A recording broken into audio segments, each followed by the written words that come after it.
نواز شریف صاحب اس وقت ملک کے ڈی فیکٹو وزیر اعظم کے طور پہ ایکٹ کر رہے ہیں۔ نواز شریف صاحب جو فرمائیں گے دستور کی تشریح قرار پائے گا۔ ایک پارٹی کو کام ہی نہیں کرنے دیا جا رہا، لیکن نواز شریف کا راستہ ہموار کرنے کے لیے کیا دوسروں کو گاڑنا ضروری ہے؟ پاکستان تحریک انصاف کو لیول کر دیا، پی ایم ایل این کو حکومت نہیں مل سکتی، الیکشن میں ریوڑیاں بٹنی ہیں، جس کا دامن جتنا بڑا ہوگا اس کو اتنی مل جائے گا۔ یہ بات آپ اپنے ملک کی توہین کرتے ہیں یہ کہہ کے، پلیز اس طرح نہ کیا کریں۔ السلام علیکم، آپ دیکھ رہے ہیں دا ویو، میں ہوں محمد اعظم۔ پاکستان کے سابق وزیر اعظم نواز شریف 21 اکتوبر کو پاکستان آئے تو ان کے پاس 24 اکتوبر تک کی حفاظتی ضمانت تھی۔ آج انہوں نے عدالتوں میں سرنڈر کیا اور ان کی مزید ضمانت میں توسیع کر دی گئی ہے۔ اس ساری صورتحال کا پاکستان کے سیاسی منظرنامے پر کیا فرق پڑے گا؟ ہمارے ساتھ سینئر تجزیہ کار اور صحافی جناب حبیب اکرم موجود ہیں، ان سے صورتحال جانتے ہیں۔ حبیب صاحب، بہت شکریہ آپ کے وقت کا۔ توشہ خانہ کیس میں ضمانت مل گئی، العزیزیہ اور ایون فیلڈ میں حفاظتی ضمانت میں 26 اکتوبر تک کی توسیع کر دی گئی۔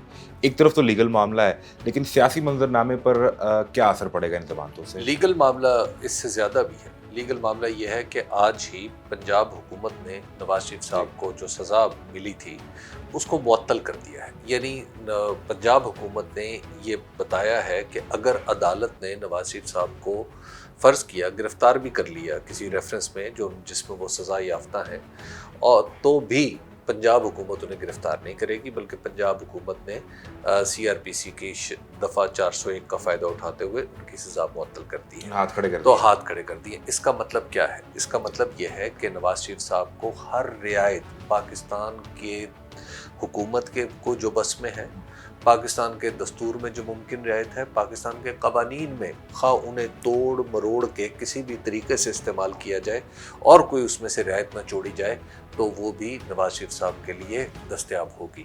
اور اس وقت میں آپ کو بتا دوں کہ جناب عالی، جو نواز شریف صاحب کہیں گے وہ دستور ہوگا۔ نواز شریف صاحب کو جو قانون کی تشریح پسند آئے گی وہ انصاف کہلائے گی، بلکہ نواز شریف صاحب کے لیے جو رعایت میسر ہوگی وہی قانون ہوگی۔ لیکن یہ پنجاب حکومت نے جب 2019 میں گئے نواز شریف باہر علاج کے لیے، تب بھی معطل کیا تھا، لیکن وہ ایک منتخب حکومت تھی، یہ نگران حکومت ہے، ان کے پاس یہ مینڈیٹ تھا۔ دیکھیے، منتخب حکومت نے اس کا نتیجہ بھی بھگتا، اس کا فیصلہ منتخب حکومت سے پوچھا جانا چاہیے۔ نگران حکومت کے پاس مینڈیٹ ہے یا نہیں، یہ تو ایک الگ سوال ہے۔ مینڈیٹ تو حکومتوں کے پاس ہوتا ہے، لیکن آپ یہاں پر بتا کیا رہے ہیں؟ آپ ایک دن 21 تاریخ کو نواز شریف صاحب کی پارٹی کو پورے پاکستان سے کارکنان لاہور میں لانے کی اجازت دیتے ہیں۔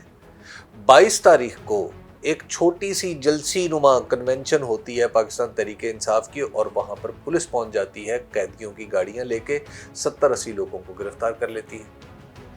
اس کے بعد آپ عمران خان صاحب کو یہ رعایت بھی نہیں دے سکتے کہ انہوں نے اگر کچھ لفظ جو کہے تھے الیکشن کمیشن کے بارے میں ان کو نظر انداز کر دیے جائے۔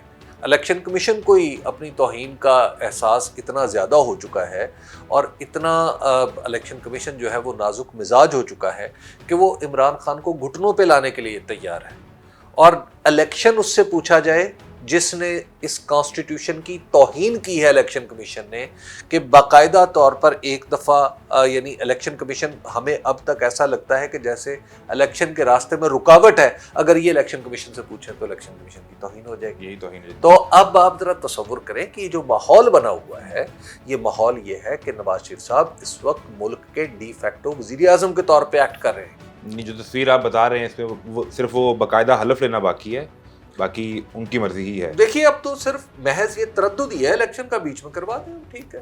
مطلب اگر اسی طریقے سے نظم ریاست نے چلنا ہے تو پھر آپ کروا لیں، پھر جو دل چاہتا کر لیں۔ تو پھر یہ نواز شریف کی واپسی یہ اس وقت کی ضرورت تھی یا کئی معاملات طے ہوئے؟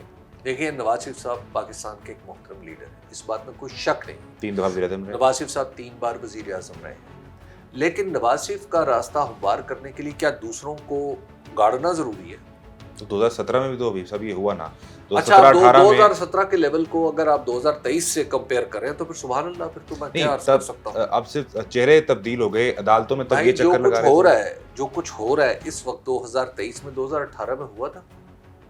اس وقت بھی جو کچھ ہوا وہ بھی غلط تھا، اور اس وقت بھی جو کچھ ہوا غلط تھا۔ جو آج ہو رہا ہے، آج تو آپ پریکٹیکلی ایک پارٹی کو کام ہی نہیں کرنے دیا جا رہا۔ بھائی پی ایم ایل این 2018 میں کام کر رہی تھی یا نہیں کر رہی تھی؟ بالکل الیکشن کیمپین کی انہوں نے، الیکشن کیمپین کر رہے تھے، جلسے کر رہے تھے، کنونشن کر رہے تھے، سب کچھ ہو رہا تھا. کیا پاکستان تحریک انصاف یہ کر سکتی ہے؟ بظاہر تو لگ رہا ہے کہ ایسا نہیں ممکن ہو پائے گا. اب آپ ذرا تصور کر لیں، آپ نے خود ہی بات. لیکن نواز شریف صاحب نے جو تقریر کی 21 اکتوبر کو، اس اسٹیج سے تو انہوں نے ایک دفعہ بھی الیکشن کی ڈیمانڈ نہیں کی، جبکہ وہ آپ کہتے ہیں کہ وہ ایک نامزد وزیر اعظم کے طور پر کام کر رہے ہیں. اس کی وجہ یہ ہے کہ ان کے لیے الیکشن اب میٹر نہیں کرتا.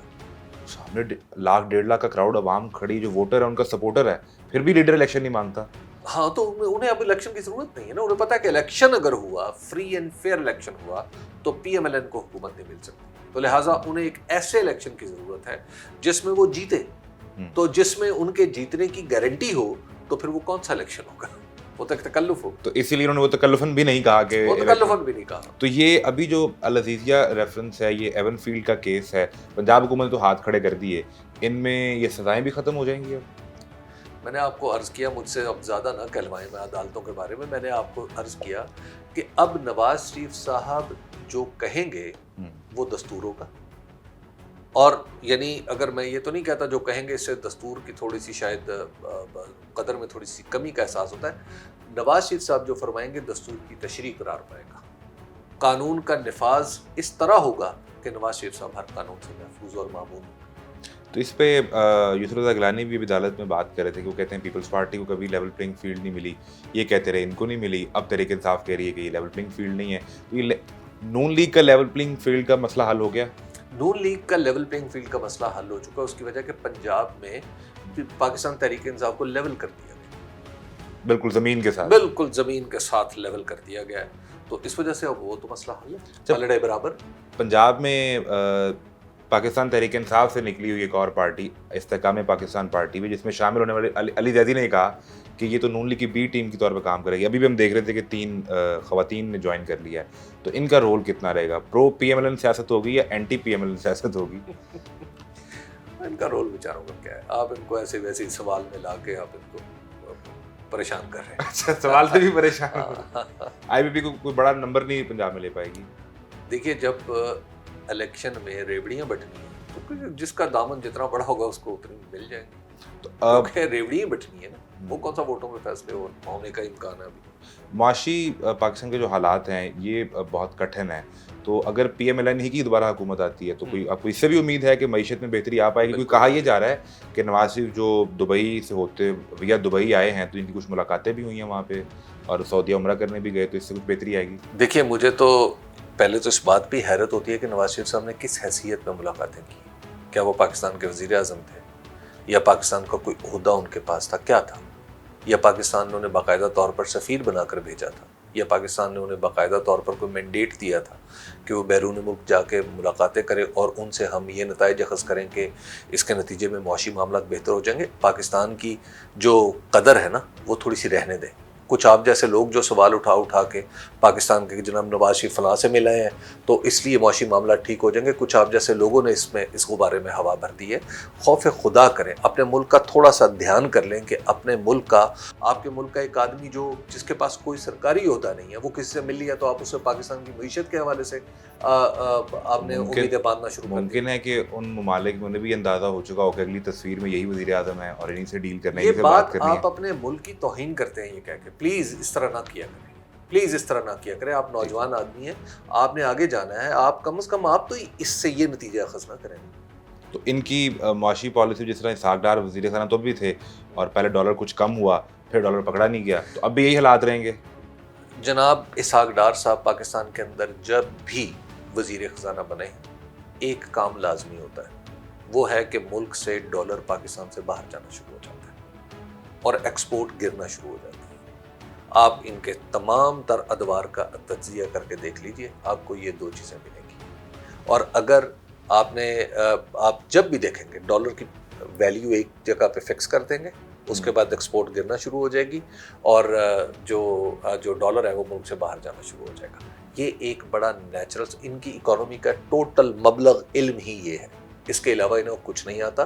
اور یہ صرف خوشحالی کے وزیر خزانہ ہو سکتے ہیں کہ چین سے پیسہ آ رہا ہے تو واہ جی واہ دیکھیں جی اسحاق ڈار صاحب بڑی اچھی اکانومی چلا رہے ہیں, کہیں سے امریکہ سے پیسہ آ گیا, اچھا جی دیکھیں جی اسحاق ڈار صاحب کتنی اچھی اکانومی چلا رہے ہیں. بھائی اکانومی جسے کہتے ہیں وہ اسحاق ڈار صاحب کے بس کی بات نہیں ہے. 2007-8 میں نواز شریف صاحب واپس آئے اور پھر 13 سے 17 تک کی حکومت, ایک وہ ٹینیور تھا. اب 2023 میں واپس آئے اور اگر 24 میں انہیں حکومت ملتی ہے, اگر 24 میں یہ دوبارہ وزیر اعظم بنتے ہیں, چلیں اتنا تو رہنے دیں نا, اتنا بھرم تو رہنے دیں کہ الیکشن ہوگا. اگر 2024 میں دوبارہ حکومت ملتی ہے, فرق کیا ہوگا 13 سے 17 کے نواز شریف میں اور 24 سے آنورڈ کے نواز شریف میں؟ کوئی فرق نہیں ہوگا, ڈٹو سیم, بالکل وہی کچھ ہوگا. پاکستان کے اندر وہی تمام چیزیں ہوں گی جو آپ اس سے پہلے بھی دیکھتے رہے, کچھ فرق نہیں پڑے گا. اور ان کی اپوزیشن میں کون ہوگا؟ اس وقت تو عمران خان نے بہت اپوزیشن ان کو وہ جسے کہتے ہیں کہ تنگ کیے رکھا, تو اب اپوزیشن اس کے لیے آپ کو انتظار کرنا پڑے گا.